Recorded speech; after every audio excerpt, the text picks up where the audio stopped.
My dear friends, let's give some tzedakah.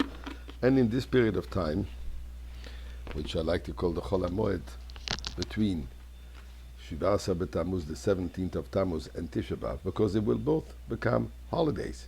So obviously, the days in between those two holidays, which is one holiday, right? It's not as if two separate Yomim Tovim as Chanukah and Shavuos, or as Pesach and Sukkot. These are all the same idea. These are fast days commemorating the destruction of the temple, turning into becoming a Yontif. So my idea, and I don't have any basis for that, but that's just the way I think it.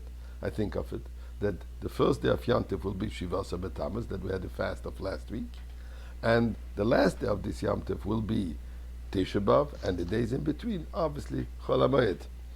So in these days, tzedakah we're allowed to give, and the pasuk says, "Tzion b'mishpat tipodeh v'shover b'tzedakah." Zion will be redeemed by law, and her returnees v'shovera, and her returnees will be by charity. Shover could mean two things: those are returned, and those who come meaning v'shivya, from those who are in captivity.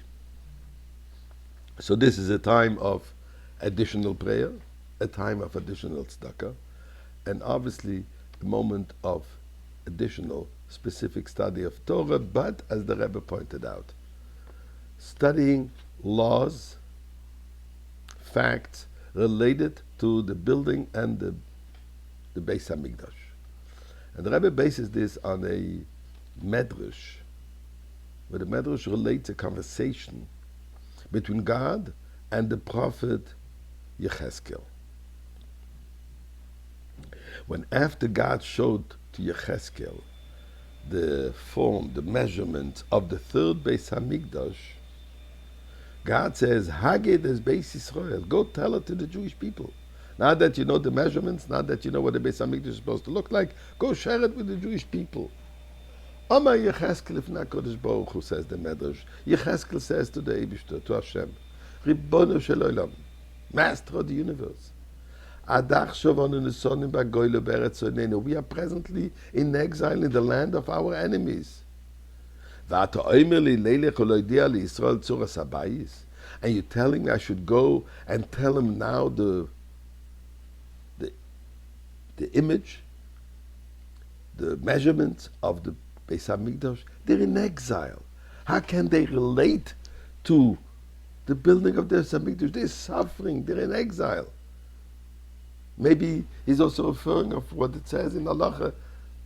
Don't go apologize to someone who is now very angry, or don't go bring consolation at the first moments of the person's loss. He is incapable. He cannot hear words of consolation. He cannot hear words of forgiveness. How can I share with them building the Beis HaMikdash when they are now suffering in exile?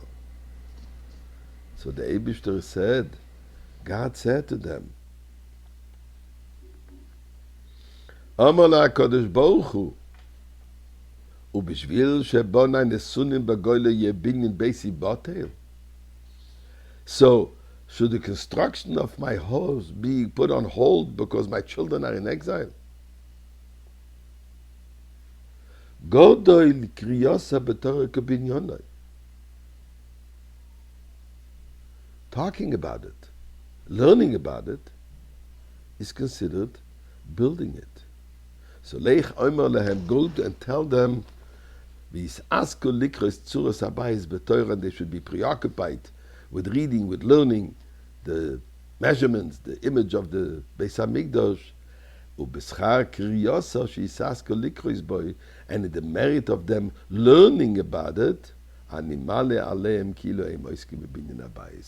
will consider it to them, I will count it for them as if they're building the house. The Rebbe goes a step further and says it's not just a matter of that. I will consider this as if. What good does as if do to me? As if I'm not in exile? As if I have a Beis HaMikdash? We don't want to play games of pretend. So the Rebbe points out, he says, no, by learning, by envisioning, you can start living it. And the more you live it, while still in exile, it will actually hasten its coming. So, let's learn Beis HaMikdash itself is a learning about the Beis HaMikdash that we just did. But let's do more than this. And if Chas v'Sholem, God forbid, tomorrow we will not be yet in the Beis HaMikdash, we're going to learn a particular halacha about it. But hopefully we won't need to study, we won't need to pretend, we will be in it.